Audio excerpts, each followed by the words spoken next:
Je suis ingénieur forestier de formation, de feu la FIF,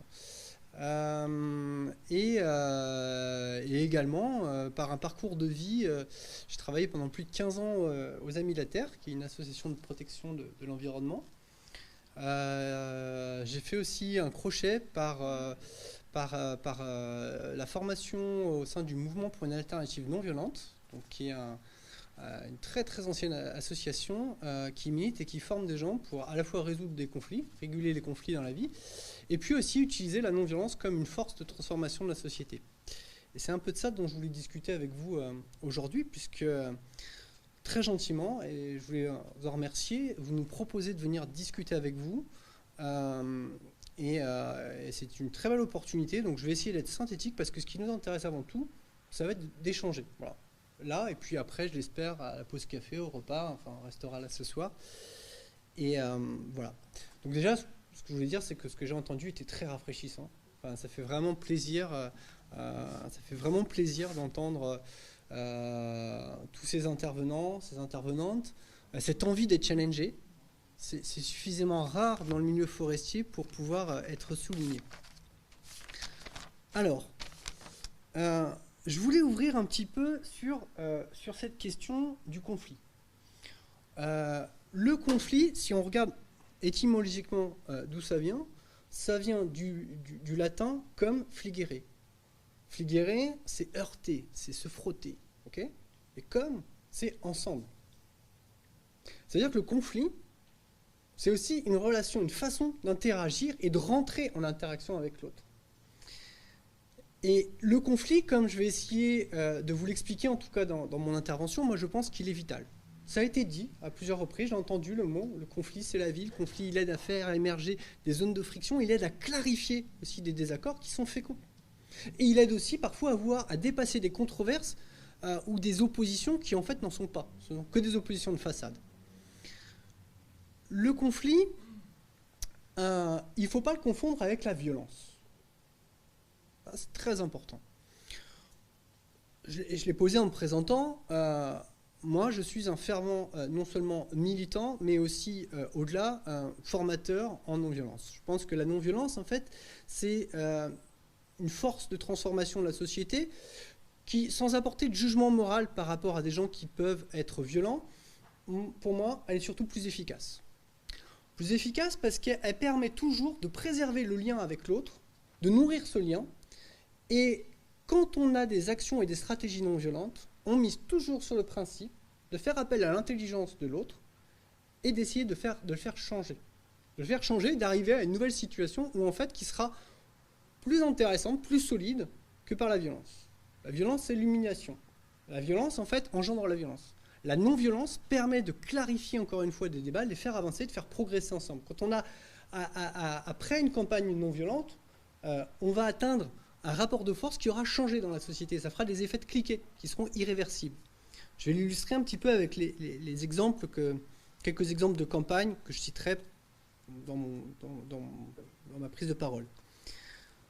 Le conflit, c'est aussi en sciences, puisque je vous ai dit que j'avais une formation scientifique.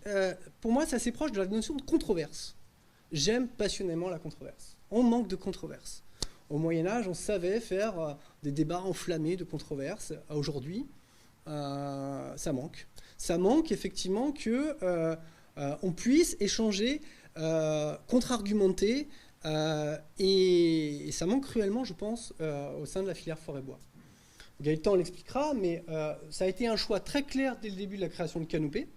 Donc effectivement, je n'ai pas parlé de Canopée, mais après avoir quitté les Amis de la Terre, on a fait le choix de créer Canopée avec un petit groupe de personnes qui sont souvent membres d'associations ou aussi des gens qui sont dans la filière ou des chercheurs. Président de Canopée, Xavier Morin, est chercheur au CNRS en écologie forestière. On s'est dit il faut qu'on ait deux choses. C'est qu'à la fois, on ait des techniques non violentes qui permettent de créer du mouvement, créer du débat, mais aussi qu'on ait une solide expertise, clairement. Et ça, aujourd'hui, c'est pour ça qu'avant de se lancer, on a vraiment pris le temps avec Gaëtan de produire ce rapport qui a jeté un peu un pavé dans la mare. Et on en est très content. On en est très, très content. Mais ce qu'on aimerait encore plus, c'est d'être critiqué. C'est de recevoir des contre-arguments. C'est qu'on nous dise, bah là, vous vous êtes trompé, etc., etc. Et on n'attend que ça. On pense qu'on a besoin de ça. De la radicalité. tu évoquais, tu as cité le mot, Philippe, je suis profondément radical. La radicalité, encore une fois, si je reviens à l'étymologie, c'est s'attaquer quand on a un problème, s'attaquer à la racine du problème. Je pense qu'aujourd'hui, on a besoin, encore une fois, d'aller chercher la racine des problèmes, ou en tout cas d'aller chercher en profondeur notre vision de la forêt. Ça va peut-être vous étonner, mais je ne partage pas exactement la même vision que le ministre de l'Agriculture, Julien de Normandie, en tout cas celle qu'il affiche, parce que peut-être je pense différemment.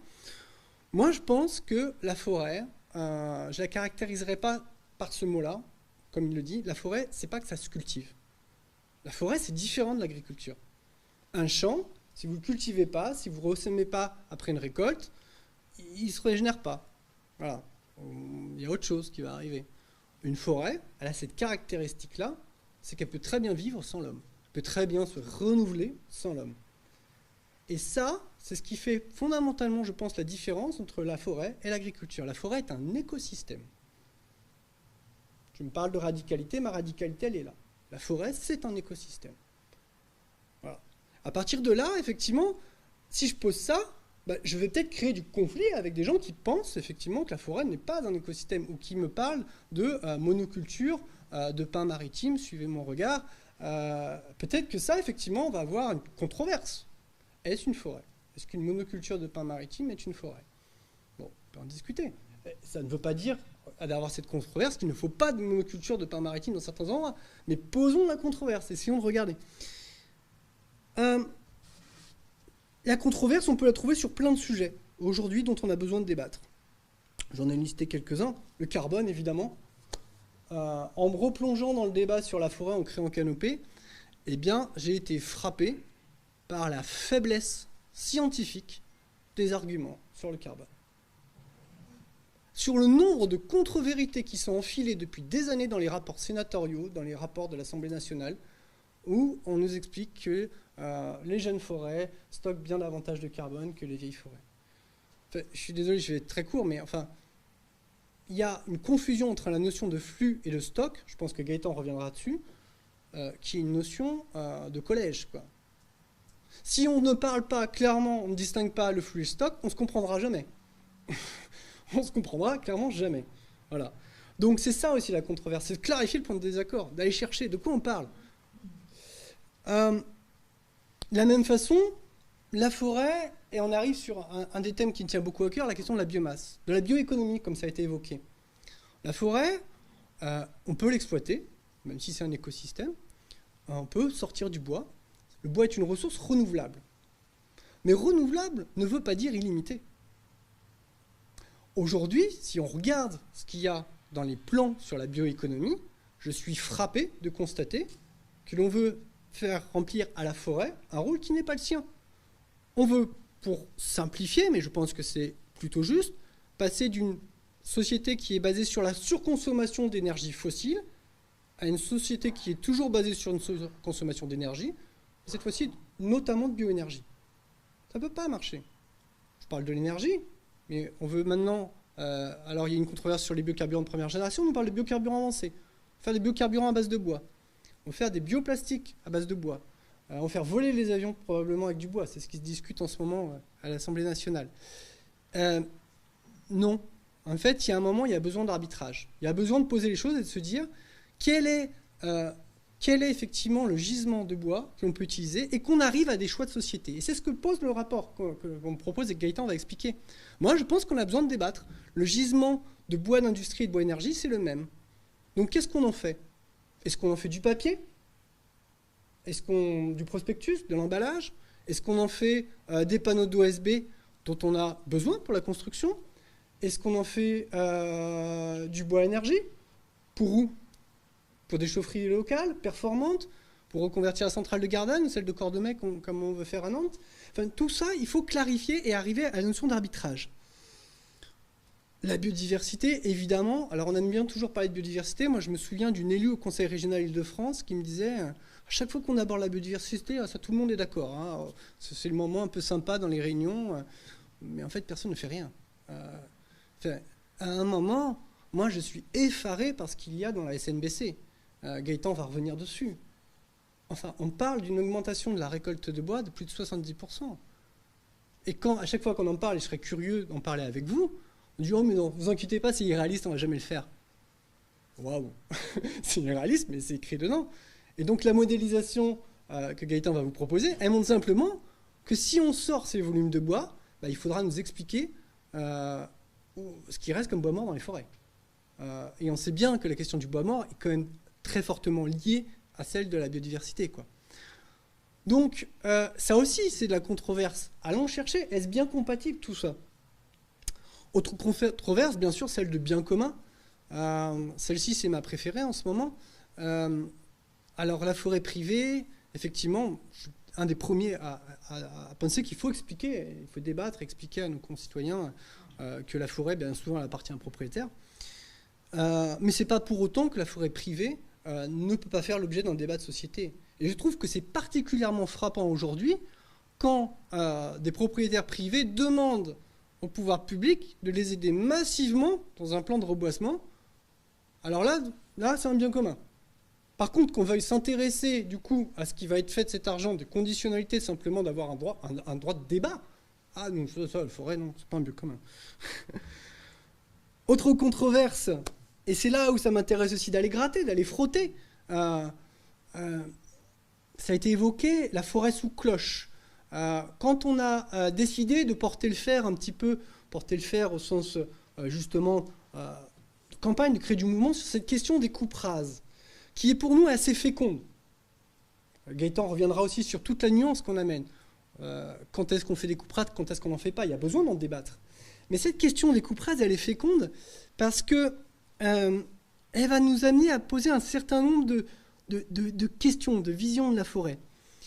Et là, on se rend compte qu'effectivement, la réponse qui nous a été faite par notamment France Bois Forêt, par France Sylva, avec une circulaire qu'on a rendue publique, qui a été envoyée à tous les adhérents, la première réponse qu'ils ont apportée à notre campagne, c'est de dire « Ah, attention, c'est encore des écolos qui se mobilisent pour dire il ne faut pas couper des arbres, ça fait mal à la forêt, etc. » Il y a un catalogue de clichés. Mais c'est pas du tout notre débat, quoi. Et en fait, c'est là aussi où il y a besoin de débattre, de controverse, parce que c'est pas notre proposition. Encore une fois, je pense que Gaëtan reviendra dessus. Et on se rend même compte que là, il y a des jeux de façade qui sont pas forcément nécessaires. Que, en réalité, moi, je pense qu'aujourd'hui, on a plus à voir. On défend une gestion de la forêt. On défend aussi une partie des forêts qui doit être en libre évolution. Gaëtan l'expliquera, mais encore une fois, qui est assez raisonnable. Mais on défend clairement l'idée qu'il faut gérer la forêt parce qu'on a des besoins aussi, notamment de production de bois. Bon. Mais on défend fermement la multifonctionnalité. Et quand je lis les communiqués de presse et les positions d'Alliance Forêt-Bois, pour être très clair, ou d'autres, qui sont les premiers à dire « Oui, mettons la forêt sous cloche ». Et de l'autre côté, les espaces gérés, faisons n'importe quoi, je raccourcis un petit peu, mais en gros, on a l'impression que c'est un deal. On va protéger quelques morceaux de forêt, et puis à côté, foutez-nous la paix. Mais non, c'est pas notre vision. Alors que, on pourrait le croire, c'est que c'est les écolos qui défendent la vision de la forêt sous cloche. Non, c'est pas notre vision, clairement pas. Nous, on est des fervents militants d'une approche multifonctionnelle. Tout ce que j'ai entendu cet après-midi rejoint exactement nos préoccupations. Je finirai sur de la nécessité de l'ouverture. De l'ouverture et du débat. Encore une fois, je disais merci de nous avoir invités ici. Malheureusement, il y a peu de lieux de débat en tout cas, pour, on va dire, une nouvelle organisation ou des gens qui ont envie de venir un peu challenger les choses, quoi. On nous l'a dit, en fait, on ne sait pas dans quelle boîte nous mettre. Ah, alors quand vous faites des rapports, ça nous a un peu embêtés, etc. Donc, et en plus, vous faites des actions. Alors ça, on ne sait pas où mettre. On ne sait pas où mettre. Et à partir de là, on se retrouve face à des réflexes corporatistes qui disent beaucoup.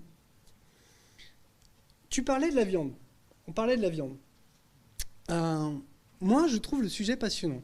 J'aimerais que dans la filière forêt-bois, on ait le même niveau de débat que je peux avoir aujourd'hui avec des éleveurs bovins ou des éleveurs tout court. On a fait des coups énormes. Il y a quelques années, j'ai organisé des débats où on faisait venir des bouchers avec nous pour dire écolo-boucher, même combat. moins de viande, de la meilleure viande. J'aimerais faire la même chose dans la filière forêt-bois. Aujourd'hui, on voit qu'il y a un effet de levier. Vous avez peut-être vu la dernière campagne d'Interbev, Fédération bovine, qui plaide ouvertement pour le régime flexitarien. Moins de viande, meilleure viande.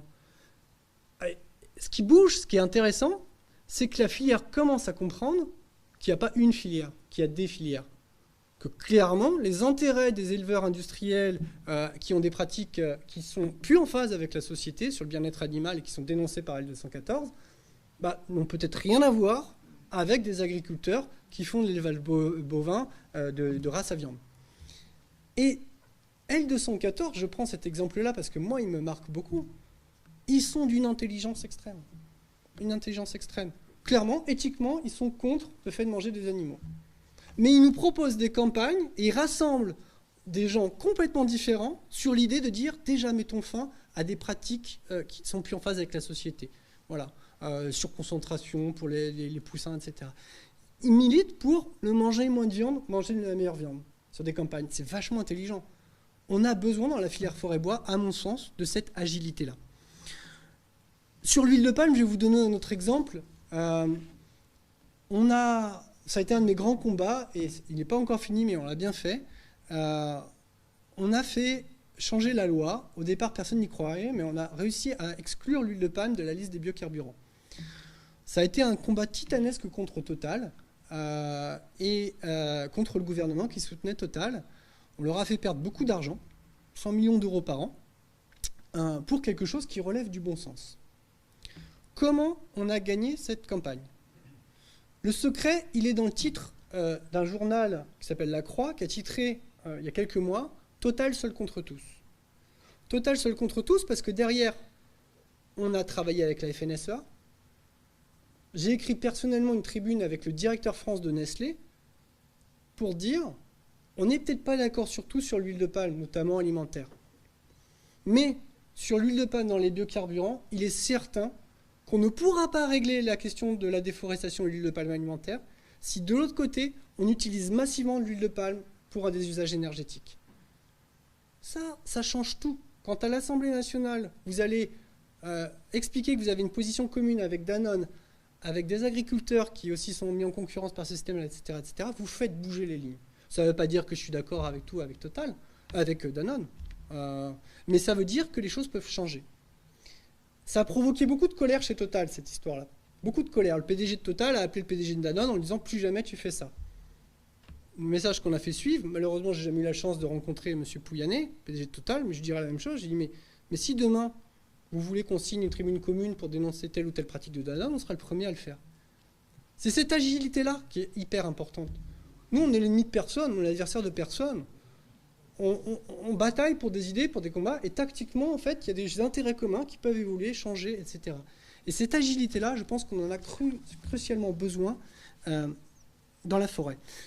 Je finirai justement sur ce qui ne marche pas aujourd'hui. Enfin non, je ne vais pas finir sur ça, mais franchement, cette histoire de feuille de route d'adaptation des forêts au changement climatique, cette feuille de route, c'est l'exemple même de la caricature, quoi.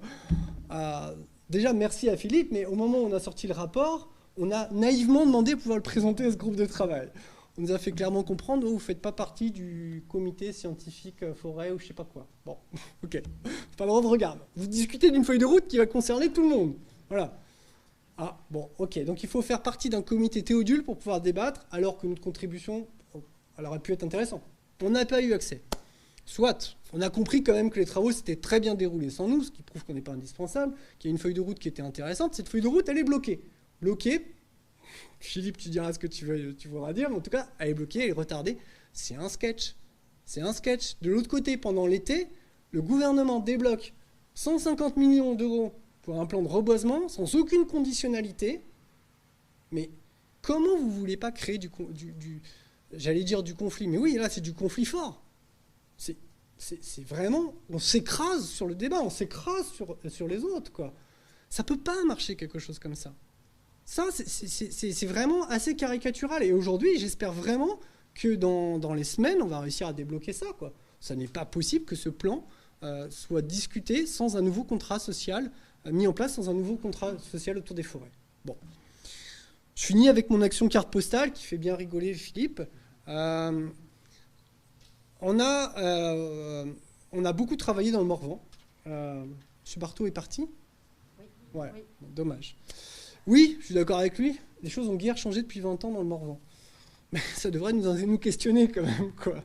Dans le Morvan, il y a une profonde colère sociale qui touche tout le monde. Une des personnes qui est la plus active qui nous aide, c'est un retraité de l'armée de terre. Voilà. Qui s'est plongé dans cette bataille-là parce que il est indigné par la transformation de son paysage. Et vous toucherez tout le monde. Donc ça dit bien que c'est quelque chose de profond. C'est pas un combat de gauchistes ou que sais-je d'autre là. Il se passe quelque chose de fort, quoi. Et quelque chose, je pense, d'assez juste en tout cas. Et derrière, ce qu'on a voulu faire avec, on s'est dit, voilà, quand on a fait cette campagne et qu'on a vu la réaction de France Silva et de France Bois-Forêt, qui a simplement dédaigné la campagne en disant mais c'est juste des gens qui sont contre la coupe d'arbres, on s'est dit on va les inviter sur le terrain. On va aller leur remettre une carte postale géante d'invitation avec une belle coupe rase en leur disant venez visiter le Morvan, venez avec nous.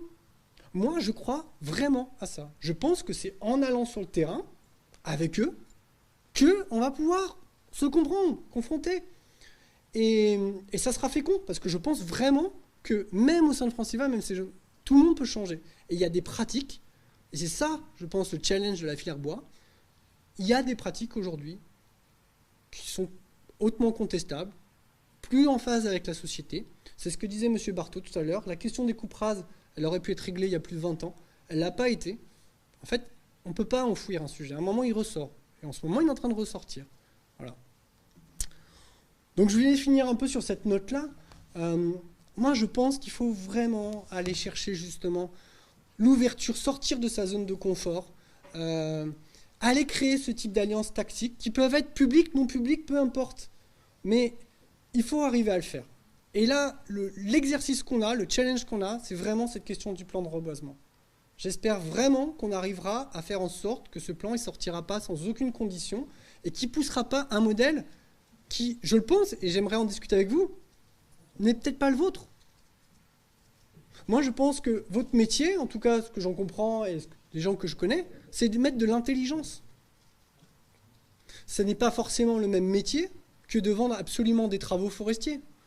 Les intérêts sont différents. Je pense que, pour le dire plus clairement, explicitement, le modèle de gestion forestière que vous conseillez, que vous accompagnez, n'a rien à voir avec celui qui est en train de se passer avec Alliance Forêt-Bois, pour les nommer clairement. Voilà. Et qu'à un moment, il va falloir assumer cette divergence-là. Je finirai là-dessus.